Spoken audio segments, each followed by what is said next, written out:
The range rule of thumb is a quick way to estimate the standard deviation from a collection of known sample data that follows a normal or bell-shaped distribution. The formula is range divided by 4, where the range is the difference between the maximum and the minimum values in the dataset.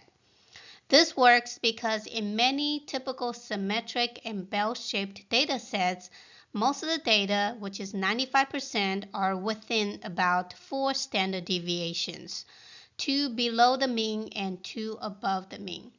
Remember, this is a quick estimate, not an exact calculation.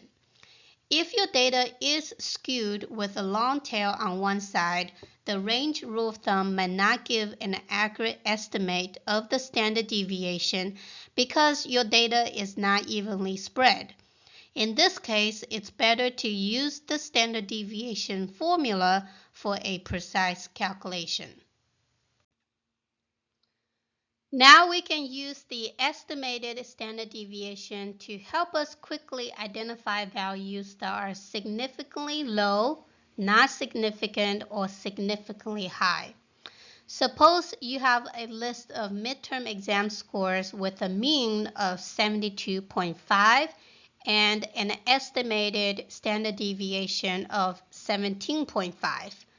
To identify these significant values, we need to find the range of exam scores that fall within 1 and 2 standard deviations from the mean. To find the range for one standard deviation, we need to know the lower limit and the upper limit.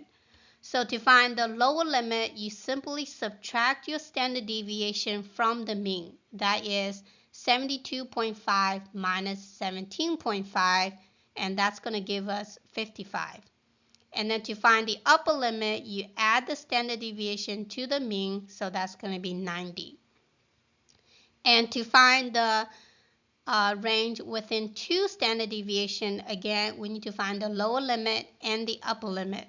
So to find the lower limit this time, you're going to subtract 55 to 17.5, and that's 37.5. And to find the upper limit, you're going to add 90 to 17.5, so that's 107.5. The range rule of thumb says that most values in a data set are within 2 standard deviations from the mean.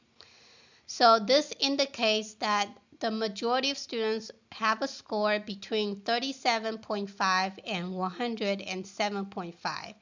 And we consider these scores not significant because they're normal or expected based on the data. If you have a value that is beyond this range, we call them either significantly low or significantly high. So any score that is below 37.5 is significantly low, which signals really poor performance, and these are the low scores that are worth investigating to understand the reasons behind them and to decide whether they represent a true result or an outlier. Any score that is above 107.5 considers significantly high, which indicates a rare or exceptional performance by the student, or it could also indicate a possible error in recording or grading if it seems unrealistic.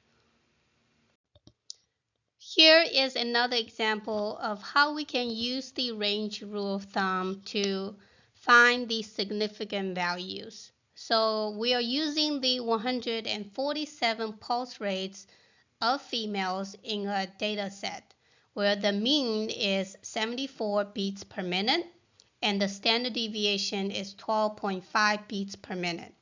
So we are going to use the range rule of thumb to find the limits that separating values that are significantly low or significantly high. And then we need to decide whether the pulse rate of 102 beats per minute is significantly high. So again, the first step is we need to find the pulse rates within 1 standard deviation and 2 standard deviations from the mean. So to find the range within 1 standard deviation, we need to find the lower limit and the upper limit. So to find the lower limit, you do 74 minus the standard deviation 12.5, which is 61.5. To find the upper limit, you're going to add the mean to the standard deviation, so that's 86.5. And to find the range of pulse rates within two standard deviations, again, you're going to find the lower limit and the upper limit again. So to find the lower limit, you're going to do 61.5 minus 12.5, and that's going to be 49. And then to find the upper limit, you're going to add 86.5 to the standard deviation, and that's 99.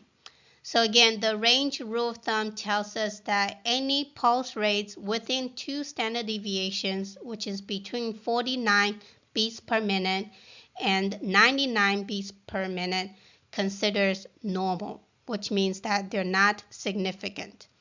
Now, if you have a pulse rate that is below 49 beats per minute, we consider that significantly low.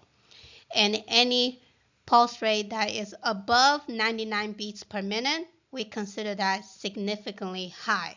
So because 102 beats per minute is more than 99, so we know that the pulse rate of 102 is significantly high.